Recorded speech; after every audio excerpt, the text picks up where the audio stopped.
Hi friends, இன்றைக்கி என்ன பார்க்க போகிறீங்கன்னா கருவாடு தொக்கு, நெத்திலி கருவாடு தொக்கு தான் செய்ய போகிறேன். ஃபஸ்ட்டு அந்த கருவாடை எடுத்து மண்டையில் பிச்சுட்டு அதை நல்லா 2-3 தடவை பச்சை தண்ணி நல்லா கழுவி வச்சுக்கோங்க. கழுவிச்சிட்டு அதுக்கப்புறம் வெந்நீர் வச்சு அதில் ஊற வச்சுருங்க. அதில் இருக்க கொஞ்சம் உப்பு அழுக்கு எல்லாம் வந்துடும்.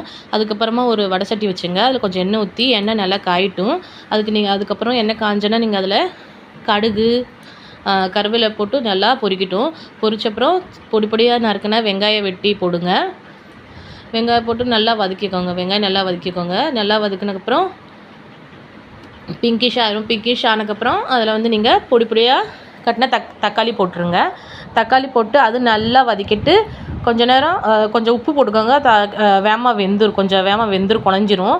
உப்பு போட்டு ஒரு மூடி வச்சுருங்க. கொஞ்சம் நேரம் மூடிட்டு வெந்தப்புறம் கொஞ்சம் நல்லா வெந்தப்புறம் அதுக்கப்புறம் நீங்கள் அதில் மசாலா சேர்த்துக்கோங்க. நான் என்னென்ன மசாலா போட்டேன்னா மிளகாத்தூள், கொஞ்சம் மஞ்சத்தூள், அப்புறமா தனியாத்தூள் போட்டு அதுக்கப்புறமா லாஸ்ட்டில் கொஞ்சம் சாம்பார் பொடி போட்டேன். கொஞ்சம் டேஸ்ட் நல்லா வரும். ஸோ அதுவும் நல்லா மிக்ஸ் பண்ணிவிட்டு நல்லா வதக்கிப்புறம் கொஞ்சம் தண்ணி ஊற்றி அது நல்லா அந்த வெங்காய தக்காளி மசாலா நல்லா வேகட்டும். இன்னொரு தடவை மூடி வச்சுருங்க.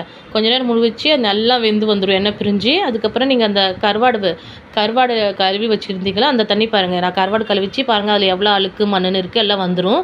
நல்லா கழுவி எடுத்துகிட்டு அந்த நெத்திலி கருவாடை இதில் சேர்த்துட்டு மிக்ஸ் பண்ணி உங்களுக்கு கொஞ்சம் என்ன வேகணுன்னா கொஞ்சம் தண்ணி ஊற்றி மூடி வச்சுக்கணும். நல்லா வேகட்டும்.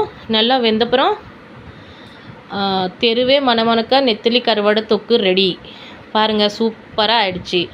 யாருக்கு கருவாடு பிடிக்கும்னு கமெண்ட் பாக்ஸில் சொல்லிடுங்க. ஓகே, நெக்ஸ்ட் வீடியோவில் பார்க்கலாம். பாய்.